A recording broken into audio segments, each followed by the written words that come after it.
It would be fair to describe the atmosphere not far from here as somewhat tense. We've moved away from the immediate area where it happened.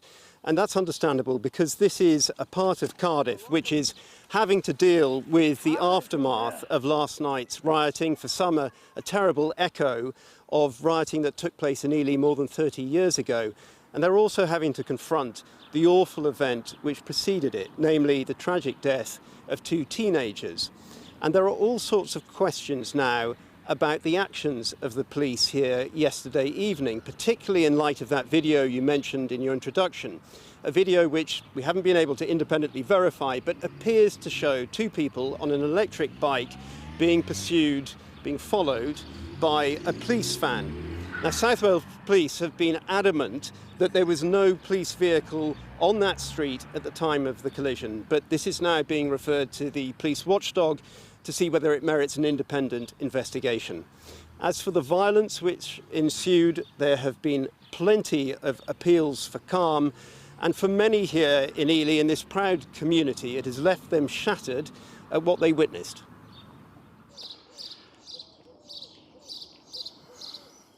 Surveying the scene this morning in Ely, Cardiff, the road is strewn with debris. What's left of a fridge smoulders on its side, and around the corner there is yet more wreckage. I was looking out of my window, and I just saw loads of screaming, shouting, and it was so disrespectful. They should not have done that. You know, at the end of the day, 2 little boys got killed, and it should not have happened. Yesterday evening in a neighbouring street, before the violence erupted, it emerged that 2 young friends had died in a road traffic collision. They've been named today as Kyrie Sullivan, who was 16, and Harvey Evans, who was 15. Rumours circulated that a police chase had been involved, something apparently denied by South Wales Police this morning. Now this CCTV footage has emerged, apparently showing 2 people on an electric bike in Ely yesterday evening, followed by a police van. Its authenticity we haven't been able to verify, but South Wales Police say they now have it. At 6:03 p.m. yesterday, we received a report of a serious collision on Snowdon Road, which tragically resulted in the deaths of 2 teenage boys. The families of the 2 boys are being supported by family liaison officers, and our thoughts are with both families at this terrible time.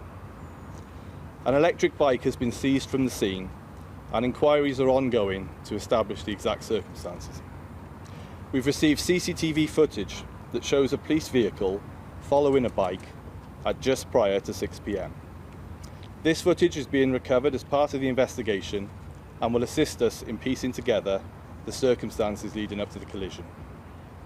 The families are being kept up to date. We can confirm that the following investigations have been carried out so far, and when the collision occurred, there were no police vehicles on Snowdon Road. I was actually sitting and serving my dinner, you know, that I heard like screaming, shouting, and then I had to come out to find out what's going on. By 8 p.m, amidst the screams, you can see a police car near the scene and someone try to kick in the window.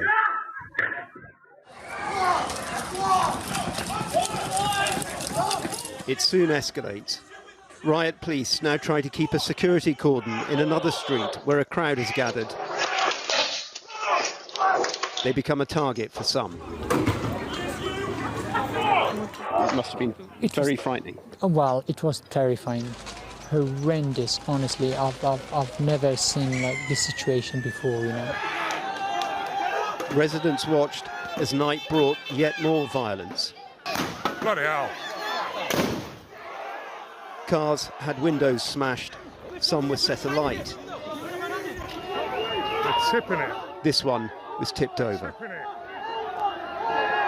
Bloody hell. South Wales Police said 15 officers had been injured, 11 of whom went to hospital.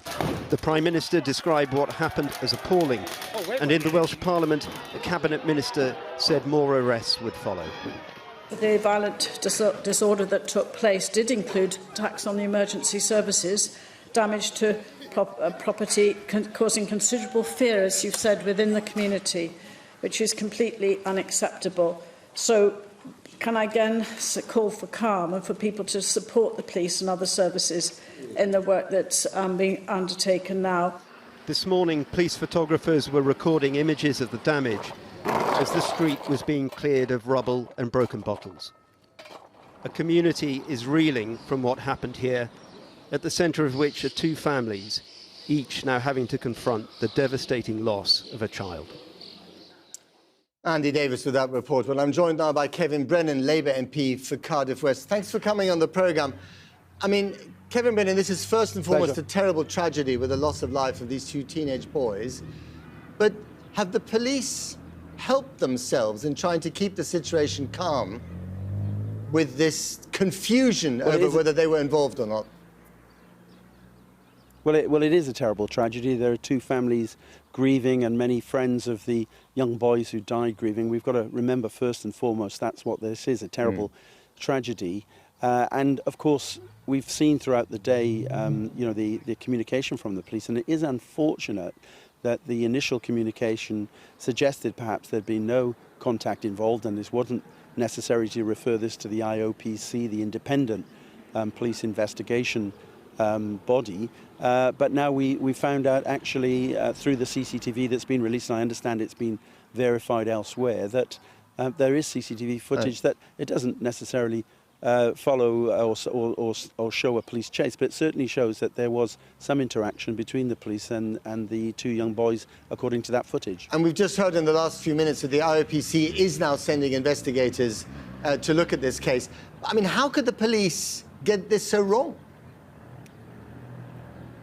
Well, I'm afraid that's a question you'll have to ask them, and it's obviously a question for the IOPC, why the communication appeared to have been wrong in the first place. It certainly doesn't help the situation when that happens. And what's important now is that there's openness about the incident that's happened.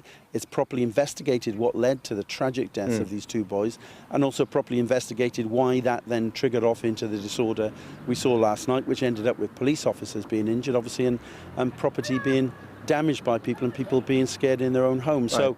So, you know, I would, like everyone else, say appeal for calm. We don't want anybody else getting hurt. We don't want any more injuries or worse happening as a result of that. And so let's have the proper independent investigation into what happened. But are you worried that there might be more unrest tonight as a result of this confusion over what the police did and when they did it?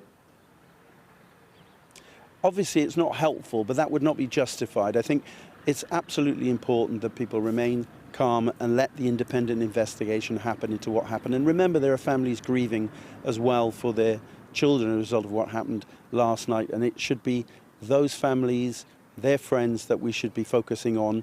And I'm sure the police will be, you know, trying to make sure there's no further disorder or disturbances. And I would appeal for people, you know, to follow that. And have you, just briefly, have you spoken directly to the police this evening? I have spoken to the police. I was briefed by the officer who made a statement earlier on in the public press conference, and I spoke to the police earlier during the day, as well as to, obviously, to colleagues from the council and people here in the community. OK. Kevin Brennan, thank you very much indeed.